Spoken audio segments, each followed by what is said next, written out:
अस्सलाम वालेकुम। सितारों के सफ़र पर खुश आमदीद।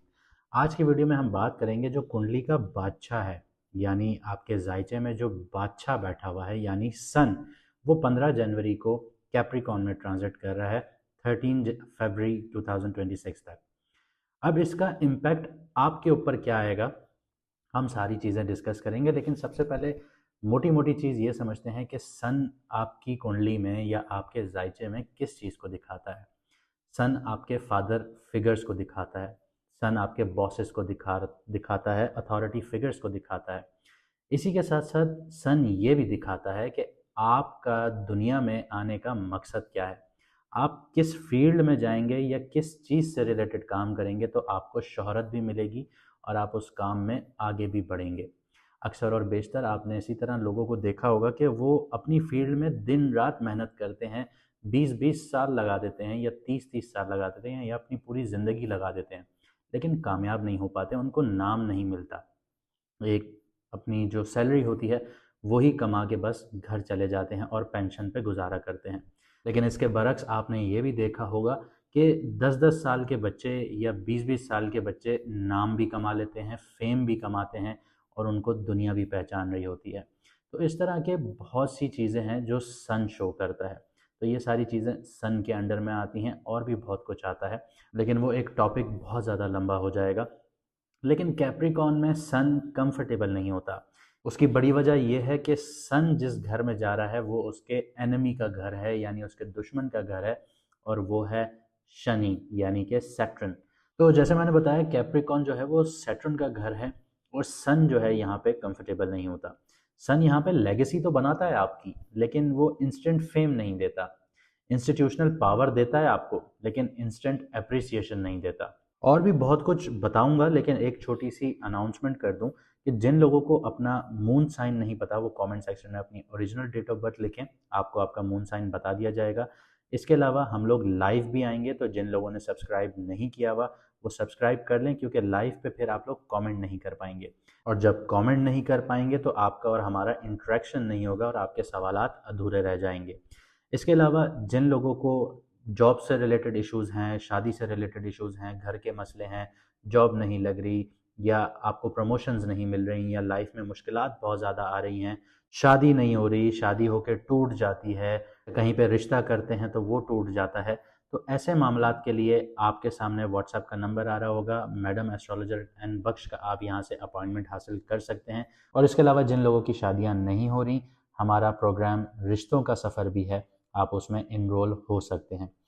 तो जैसे मैंने आपको बताया कि सन जो है वो कैप्रिकॉन में वीक है, लेकिन यहाँ पे एक बहुत इंपॉर्टेंट चीज़ आ जाती है कि वो है कि सन कौन से हाउस में बैठा हुआ है।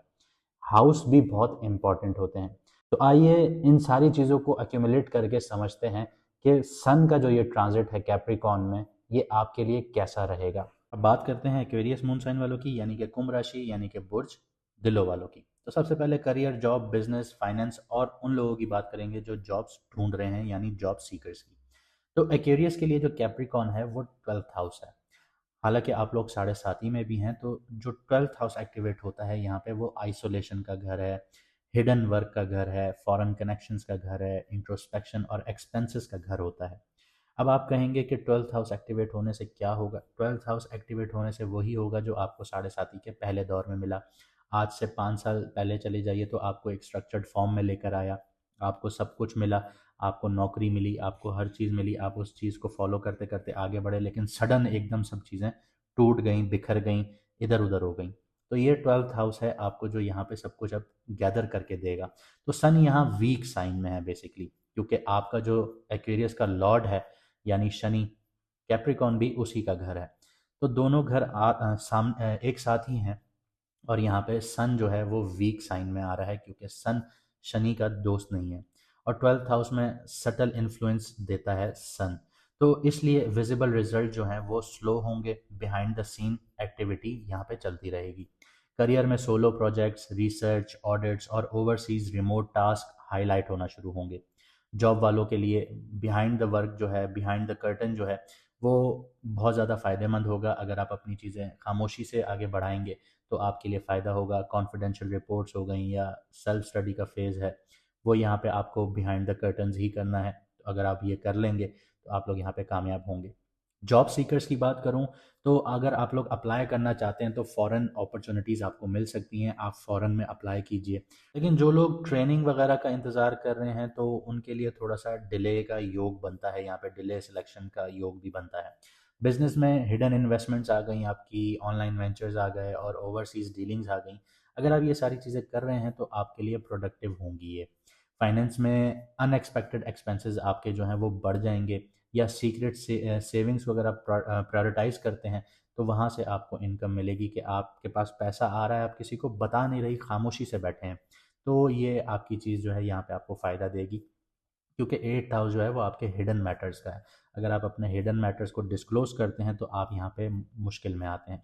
तो अनएक्सपेक्टेड एक्सपेंसेस भी बढ़ सकते हैं आपके, हॉस्पिटल से रिलेटेड बढ़ सकते हैं, ट्रैवलिंग से रिलेटेड बढ़ सकते हैं।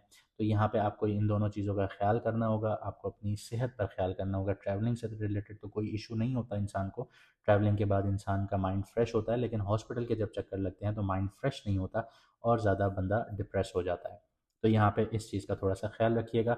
ईगो ड्रिवन जो स्पेंडिंग है वो लॉस दे सकती है, और जो 12th हाउस होता है वो आपके बैड एक्सपेंसेस का होता है। यहाँ पे आपको लत वगैरह भी लग सकती है, तो इस चीज़ का बहुत ज़्यादा आपने ख़्याल रखना है। इसके अलावा सब्र और स्ट्रैटेजिक इन्विजिबिलिटी जो है, उसी से आपको लॉन्ग टर्म गेन मिलेगा। तो इस चीज़ को अपने दिमाग में बिठा लीजिएगा। आगे बात करते हैं लव लाइफ, सिंगल्स और मैरिड की बात करते हैं। तो 12th हाउस जो है उसकी जब भी एक्टिवेशन होती है तो रिलेशनशिप में प्राइवेसी बहुत ज़्यादा मैटर करती है। डिस्टेंस रिलेशनशिप आ जाते हैं और हिडन एस्पेक्ट्स जो हैं वो बहुत ज़्यादा हाईलाइट होते हैं, और आपकी बेडरूम लाइफ यहाँ पे हाईलाइट होना शुरू होती है।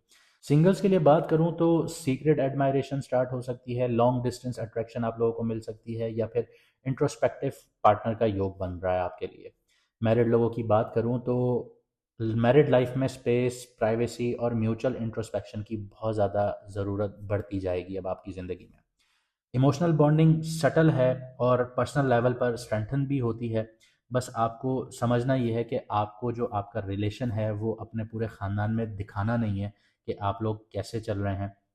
आपकी जैसे कुछ घरेलू औरतें होती हैं वो अपनी माँ से शिकायत कर रही होती हैं अपने हस्बैंड की, हस्बैंड शिकायत कर रहा होता है वो लड़की की माँ से।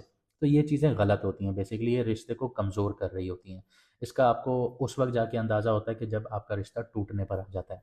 तो यहाँ पे आपको समझने की चीज़ ये है कि कोई भी आपका मैटर है, आपको साथ बैठ के उसको रिजॉल्व करना है।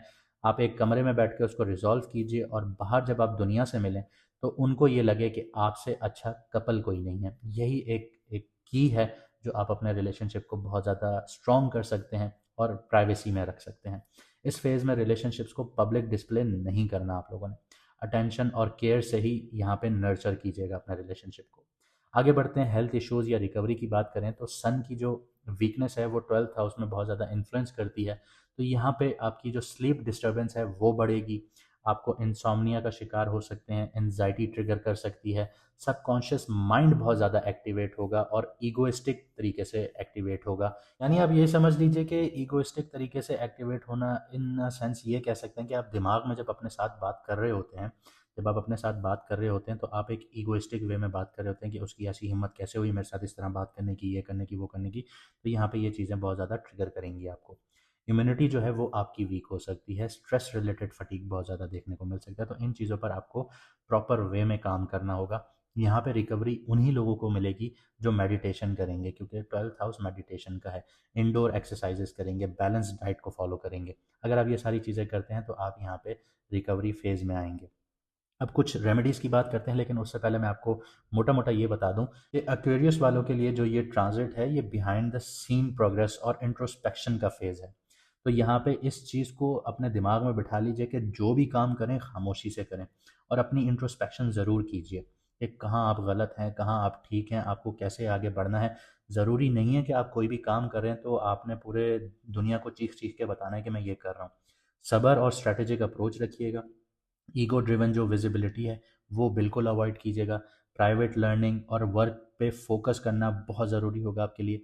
अगर आप ये सारी चीज़ें करते हैं तो ये जो फेज़ होगा ये लॉन्ग टर्म फाउंडेशन रखेगा, हिडन गेन्स देगा और पर्सनल ग्रोथ का स्ट्रॉन्ग पीरियड क्रिएट करेगा आपके लिए। कुछ रेमेडीज़ की बात कर लेते हैं। तो सबसे पहले आप लोगों को अपने सुपरवाइजर्स हो गए, या कोई बुज़ुर्ग हजरात हो गए, या हार्ड वर्किंग लेबर क्लास हो गई, उसको सदका या दान करें खाने पीने की चीज़ें, या फिर प्रैक्टिकल हेल्प ऑफ़र करें अगर आप लोग ये चीज़ें अफ़ोर्ड नहीं कर सकते। ये सन का जो कार्मिक प्रेशर होता है उसको सॉफ्टन करना शुरू करता है। इसके अलावा सुबह जल्दी उठिए, मॉर्निंग की सनलाइट लीजिए, एक्सपोजर लीजिए सनलाइट का, लाइट सी स्ट्रेचिंग वगैरह एक्सरसाइजेज वगैरह कीजिए। ये आपकी वाइटलिटी और कॉन्फिडेंस को बैलेंस करना शुरू करेगा। जाने से पहले एक बात कहना चाहूँगा कि जिन लोगों को हमारे दूसरे चैनल का नहीं पता, उसका नाम भी सितारों का सफ़र है, उसको भी सब्सक्राइब कर लीजिए, क्योंकि हमारी एक सीरीज़ एक चैनल पे आएगी, दूसरी सीरीज़ दूसरे चैनल पर आएगी, ताकि आप लोग वीडियोस मिस ना करें और आप अपनी ज़िंदगी को प्रॉपर वे में एक स्ट्रक्चर्ड फॉर्म में आगे बढ़ा सकें और आपको गाइडेंस प्रॉपर मिलती रहे। चलिए मुझे दीजिए इजाज़त, यहाँ से मिलते हैं अगली वीडियो में सितारों के सफ़र।